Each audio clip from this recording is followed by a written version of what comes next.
बालम आओ नी पधारो मारे देश। लो ना। लेकिन बात क्या है? I mean, इतने खुश लग रहे हो, कमिश्नर तो नहीं बना दिया तुम्हें? अरे वो तो बन ही जाएंगे मैडम, लेकिन उससे भी एक खास बात तुमको बतानी है। वो हेडलाइंस की भाषा में कहते हैं ना, सत्येंद्र वर्मा ने कर दिया सरेंडर, उसने अपना जुर्म कबूल कर लिया। तुम जीत चुके हो मृणाल। आज तड़के ही पत्रकारिता जगत के श्रेष्ठतम नाम वर्तमान पत्रिका के संपादक सत्येंद्र वर्मा ने उन्हीं के प्रेस में हुए हत्याकांड के सिलसिले में सरेंडर कर दिया है। सर, क्या आप अपनी मर्जी से सरेंडर कर रहे हैं? No comments. सर, आप कुछ कहना चाहेंगे? मानना पड़ेगा मृणाल, जो तुम कहा करती थी वो तुमने कर दिखाया। अपने बाबा की इज्जत तुमने बहाल की और हत्यारों को पकड़वाकर पुलिस की भी मदद की। इंस्पेक्टर अमर मिश्रा, मैं सलाम ठोकता है ना, अपना इंटरव्यू कुछ मीडिया वाले लोग लेना चाहते हैं। Let me go out first. एक मिनट, तुम्हें जाने की क्या जरूरत है? तुम भी यहीं रहो। वैसे तो तुम बड़ी तेज दिखती हो, लेकिन इन सब मामलों में बड़ी फिसड्डी हो, पता है ना तुम्हें? मतलब तुम क्या चाहती हो कि मीडिया का सारा ध्यान इस केस से हटकर इस बात पर आ जाए कि जो इंस्पेक्टर पहले इस केस में था और अब नहीं है, तो तुम्हारे साथ यहाँ सिविल ड्रेस में बैठा ये दही कचौड़ी खा रहा है हा? वो खाओ ये।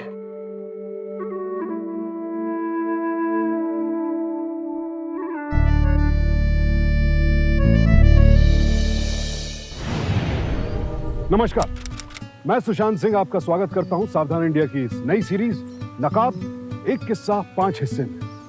एक कहानी जिसके थे कई पेचीदा पहलू और बहुत से लोगों ने पहने हुए थे झूठ के नकाब।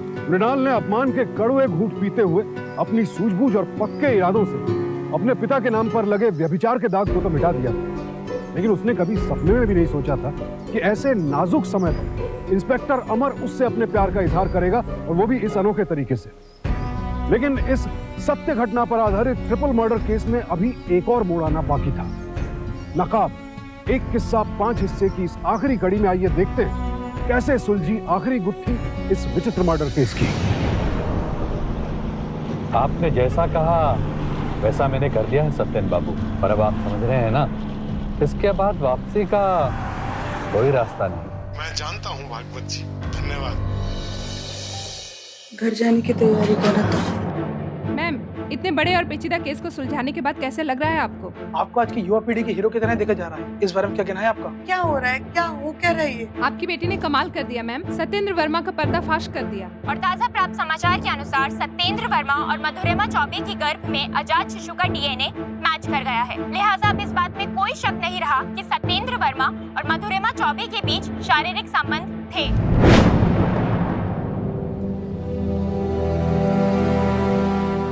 हेलो अमर,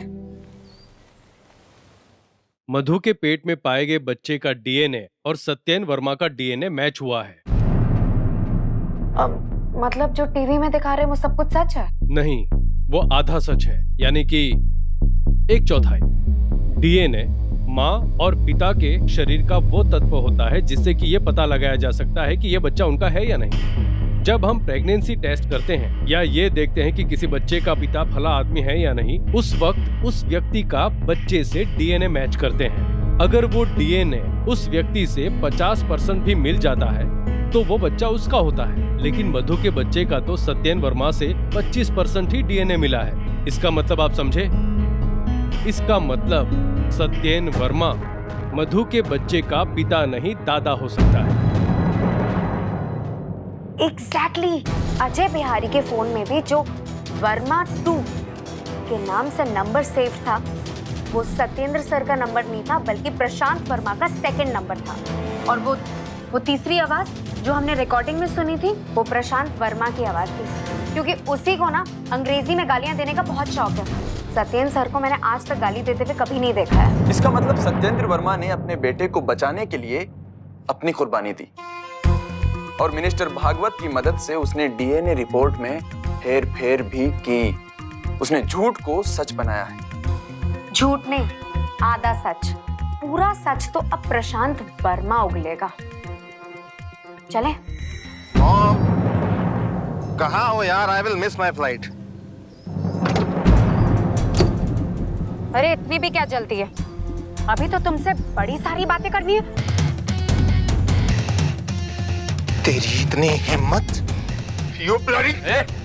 सोचना भी मत, 3 हाथ मार के सीधा कर दूंगा यहीं पे। खड़ा हो सीधे। और तुम मुझे मारना चाहते हो? ऐसा करके तुम अपने डैड की कुर्बानी को वेस्ट नहीं कर दोगे? तुम्ही ने मारा ना उन दोनों को, मेरे पापा को। क्या बकवास कर रही है ये? मैं बकवास कर रही हूँ?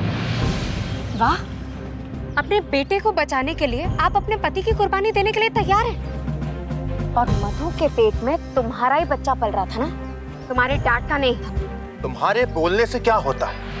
डीएनए रिपोर्ट जाके चेक करो पहले। कौन सी वाली? असली वाली? हैं?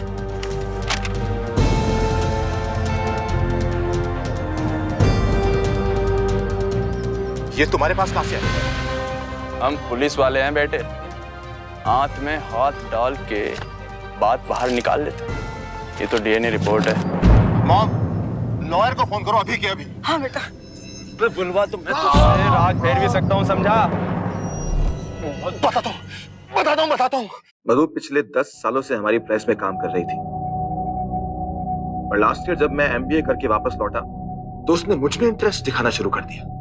मैंने सोचा ठीक है, जो चल रहा है उसे चलने देते। फिर हम मिलने लगे। मतलब यू नो, हम फिजिकल होने लगे। और फिर बहुत जल्द मधु ने आई लव यू का राग जपना शुरू कर दिया। ये क्या? क्यों? बच्चा चाहिए? तुम ऐसे ही गोलियां खाती रहो, हम ऐसे ही ऐश करते रहे। और मैंने गर्भ निरोधक गोलियां खानी शुरू कर दी। अक्सर प्रशांत से मिलने लग गई। मैं सच में उससे प्यार करने लग गई थी। वो शराब पीकर मुझ पर हाथ उठाता, सारी ज्यादतियां बर्दाश्त करने लग गई। जैसा चाहे वैसा करता था। मेरा नंबर किस नाम से सेव किया तुमने? जानू? कोई जरूरत नहीं है मेरे नंबर को नाम से सेव करने की, समझी ना? क्यों दुनिया को ये दिखाना चाहती हो कि मैं तुम्हारे साथ सोता हूं? मेरा नंबर याद कर लो। इन लड़कियों की ना यही प्रॉब्लम होती है, इनकी शादी की उम्र निकल जाती है तो इन्हें बस एक बकरे की तलाश होती। और मैं तो जैकपॉट था, अमीर, पढ़ा लिखा और हैंडसम, ऊपर से उम्र में कम भी। मधु ने मुझे फंसाने के सारे टोटके आजमाने शुरू कर दिए थे। शुरुआत में गाड़ी ठीक ठाक चल रही थी, फिर मधु की तबीयत थोड़ी खराब रहने लगी। मैं उसका थोड़ा बहुत ख्याल रख लेता था, और मैंने राजू की ड्यूटी लगा रखी थी उसे लाने और ले जाने के लिए। मैं मधु मैडम को लेकर हफ्ते में लगभग 2-3-4 बार पिकअप ड्रॉप के लिए जाया करता था। धीरे धीरे हमारी बातचीत होने लगी। ज्यादातर मैं उससे अपनी बेटी की तरह बर्ताव करता था, और उनका व्यवहार भी अच्छा था। प्रशांत बाबा ने यह बात ज्योति को बताने के लिए मना किया था, क्योंकि ज्योति और प्रभाजी में काफी अच्छी बोलचाल थी, और प्रशांत बाबा मधु के साथ टाइम पास किया करते थे, शरीफ बाप की बिगड़ी औलाद। लेकिन मधु के बदन पर चोट के निशान देखता तो मुझसे रहा नहीं जाता। एक तो उन गर्भ निरोधक गोलियों की वजह से मेरी तबीयत खराब रहने लगी थी, और उस पर से प्रशांत की बार बार हाथ उठाने की आदत, और फिर किसी को ना कहने की शर्त। जिंदगी जहन्नुम हो गई थी मेरी। किसी को कुछ ना कह पाने की वजह से घुटन होने लगी थी। और फिर अजय बिहारी मेरी जिंदगी में आए।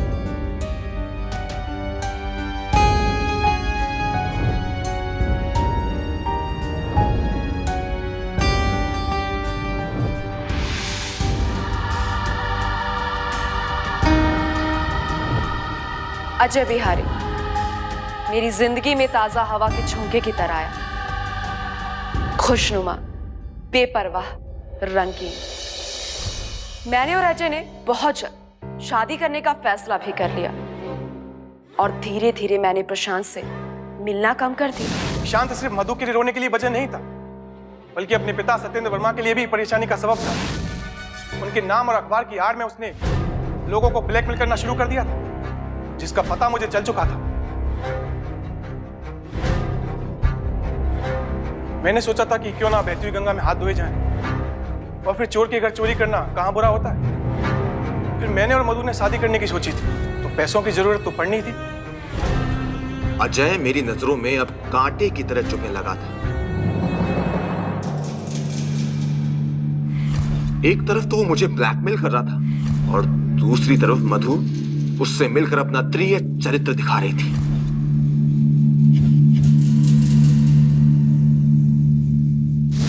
तुम्हें क्यों चला रही थी? अजय बिहारी से वो सच में प्यार नहीं कर सकती थी क्या? मुझे छोड़ के वो किसी और से प्यार नहीं कर सकती। सब बकवास है। चल बेटा, आगे बता तेरी अपनी करतूतें। मैं पिछले 2 हफ्तों से अपने ननिहाल सांगानेर में था।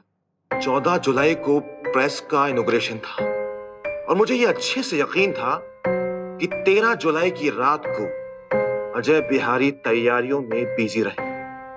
मुझे ये मौका सबसे सही लगा। उस रात मैं राजू के साथ में 3 घंटे की ड्राइव पर सामर एक फंक्शन में गया था, लेकिन मैं वो फंक्शन अधूरा छोड़ के प्रेस में वापस आ गया।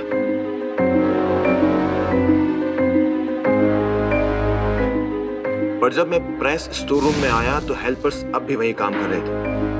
मैं स्टोर रूम में कहीं जाकर छिप गया था और सरप्राइजिंगली अजय बिहारी ने सभी हेल्पर्स को जल्दी छुट्टी दे दी। मैं खुश था कि he made my job easy। तभी मैंने अपना फोन निकाला और अजय बिहारी को कॉल किया और उसे प्रेस के स्टोर रूम में अर्जेंटली एक फाइल लाने को कहा। अब जैसे ही अजय बिहारी प्रेस के स्टोर रूम के अंदर आया, वो मुझे देखकर चौंक गया और उसने अपने आप को वहां बुलाने की वजह पूछी। पहले मैंने उससे बहुत डांटा, ना जाने अजय बिहारी अपने फोन में क्या करने लगा। I got angry and I kicked his phone। मैंने जैसे ही अजय बिहारी के पेट में छुरा फूंका, वहां मधु आ गई तो मधु ये देखकर जोर से चीखी। मैं मधु की ओर भागा। मधु सीढ़ियों की ओर भाग रही थी। मैंने उसका हाथ पकड़कर घसीटता हुआ अंदर ले आया। मैंने मधु के पेट पर वार किया।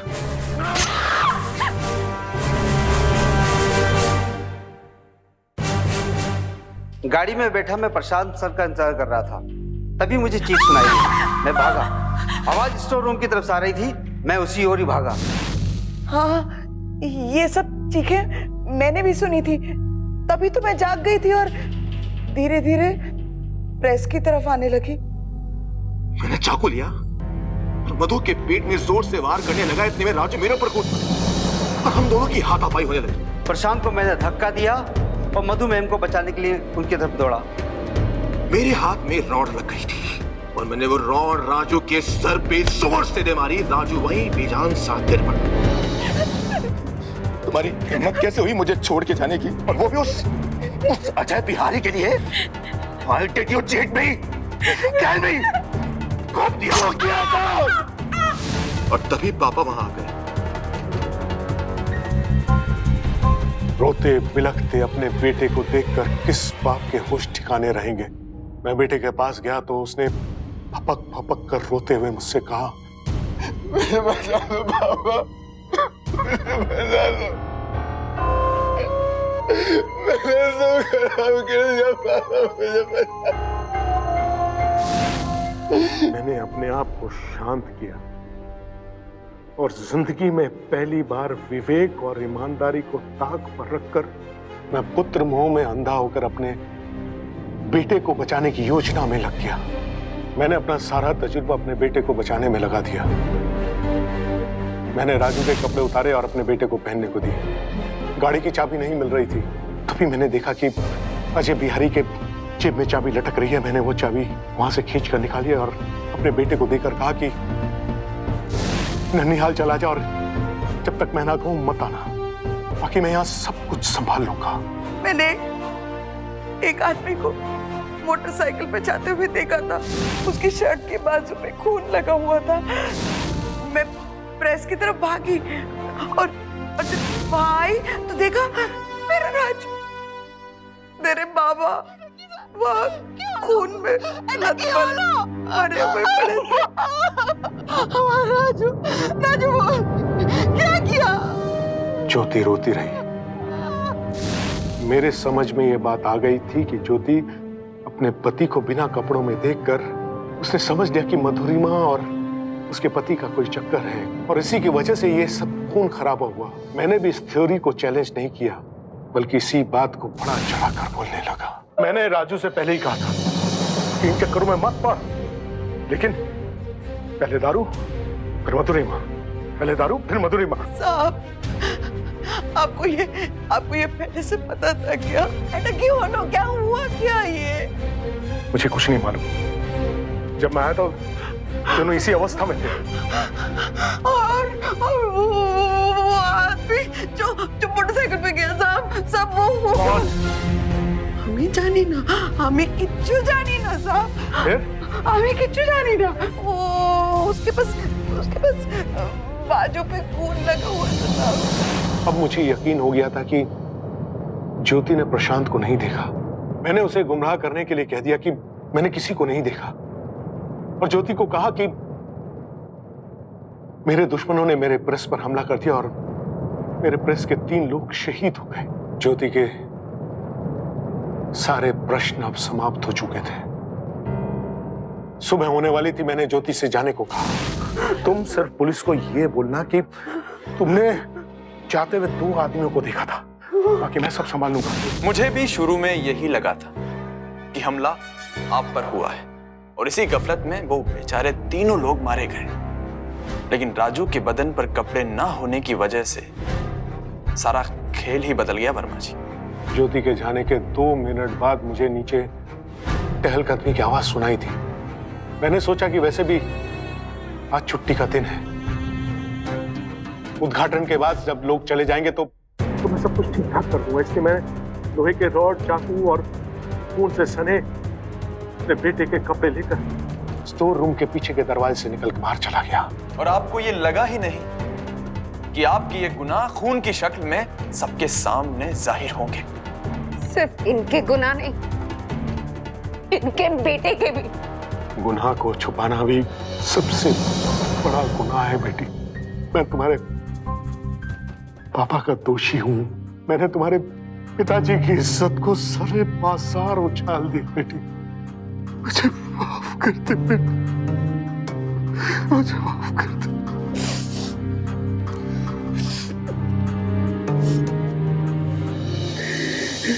कहानी एक ऐसी जुझारू और जाबाज लड़की की जिसने न सिर्फ अपने पिता के नाम पर लगे कलंक को मिटाया, बल्कि कातिल को भी पकड़वाया। सच्ची कहानी, सच्चा हीरो की इस हीरो को हमारा सलाम। तो हमारी कहानी के सच्चे हीरो को हमारा सलाम। इस तीसरे हत्याकांड और उससे जुड़े अन्य अपराधों के लिए प्रशांत को आईपीसी के सेक्शन 354, 354A, 375, 376, 313 और 302 के तहत उम्र कैद की सजा हुई।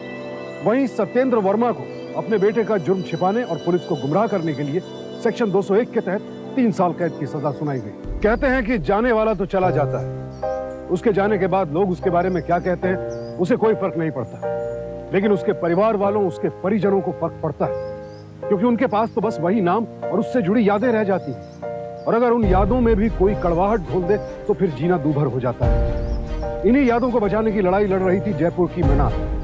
उसके ऐसा करने से उसके पिता तो वापस नहीं लौट आए, लेकिन हाँ, वो जहां भी होंगे कम से कम उन्हें इस बात का संतोष तो होगा कि उनकी बेटी ने उनके नाम पर लगे बदनामी के दाग को मिटा दिया। इसी के साथ अब मैं सुशांत सिंह आपसे विदा लेता हूं। गुड नाइट, शब्बा खैर।